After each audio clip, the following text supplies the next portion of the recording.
Fano fighters have carried out an attack in a city in the Amhara region, a targeted attack on government security officials, reportedly. Secondly, who is funding the holding of next election in Ethiopia? Is it indigenously funded or foreign donors are funding the election due to be held in Ethiopia on the 1st of June next year? And lastly, is Russia-Ukraine a war going to end?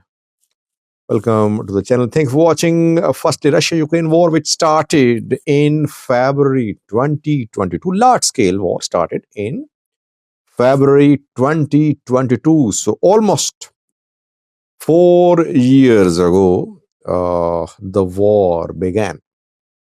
Deadly war. This war divided the world.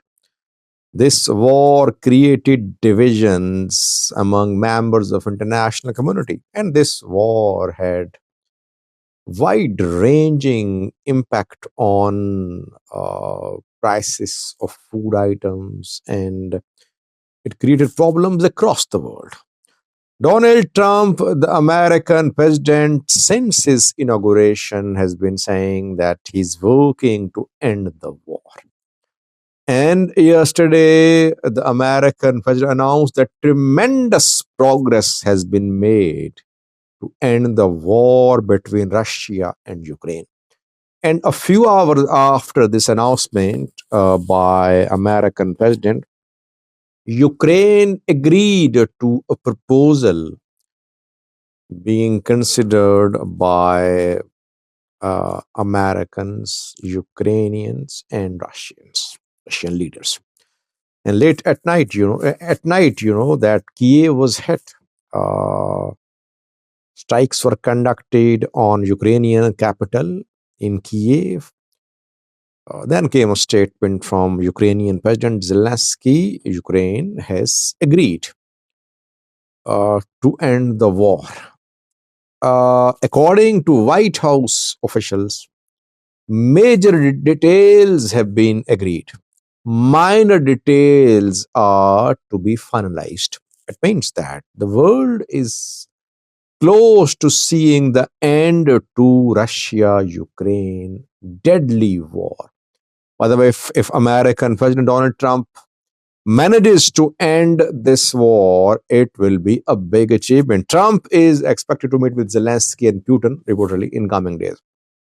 Trump wants to end Sudanese civil war too, by the way.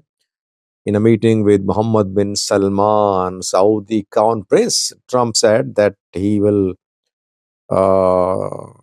step in to end the war in Sudan. Secondly, viewers, who is funding the next election in Ethiopia? You know that the National Election Board of Ethiopia has announced the date, the schedule for the next election, general election in Ethiopia, 7th national election. It will be held on the 1st of June 2026. Does the Ethiopian government have required budget to hold the next election? Well, National Election Board of Ethiopia a few weeks ago said that it needs $222 million to hold the next election. And NEBE Election Board announced that it is working to get $105 million from international partners. The remaining over $100 million will be given by Ethiopian Finance Ministry. 2 days ago, Ethiopian Finance Ministry and National Election Board of Ethiopia officials met. They talked about financing for the next election. Now, question, viewers, is should any foreign donors be allowed to fund the holding of the election? Should they be allowed? And why will they invest in Ethiopia in holding election here.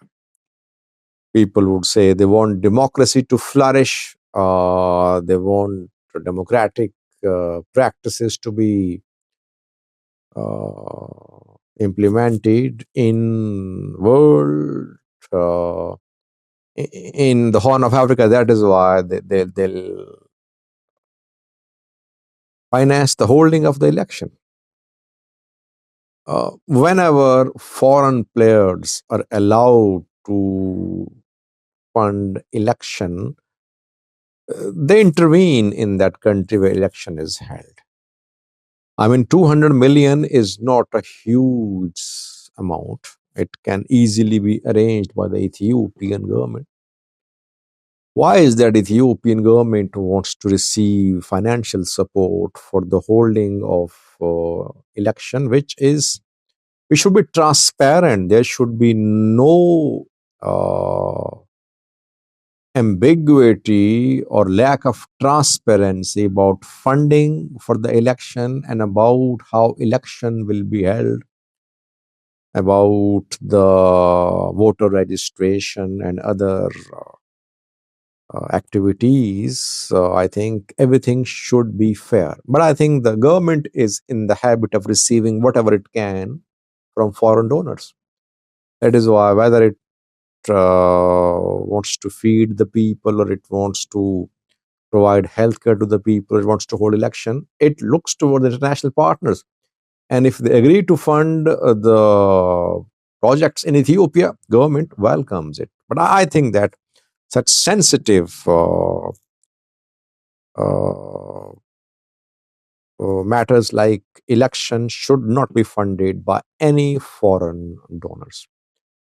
Last was Fano fighters have carried out an attack in the Amhara region today. The attack was carried out today, targeted attack. It happened in Kobo city, North Wollo zone of the Amhara region. A surgical attack was carried out by Fano. You know that Fano fighters carry out assassination and ambush attacks. They carry out ambush attacks on convoys. They carry out assassination attempts on Prosperity Party officials, ENDF officials, and militia leaders. And for the last 3 years, over 2 years, you can say, Fano fighters have been carrying out attacks on militias. Especially in the last few months, we saw that Fano intensified their attacks on militias, government-backed militias. Fano fighters don't want any regional security structure to be propped up, to be strengthened in the Amhara region. They know that ENDF might withdraw from Amhara one day, but ENDF will only withdraw if it manages to build a strong security structure to stop Fano. And ENDF is relying a lot on strike force, on militia building, hoping that it will withdraw from the Amhara region. That is why Fano fighters carry out attacks on militias. They don't want regional security structure to be strong. They want ENDF to be caught up in the Amhara region. So in Kobo, a militia commander was targeted. His name is Thiabo Derbe. In Kobo city, he came under attack, and Thiago Derbe and two other militia members were killed in this attack by Fano fighters, reportedly. I have placed the picture of Thiago Derbe on the thumbnail.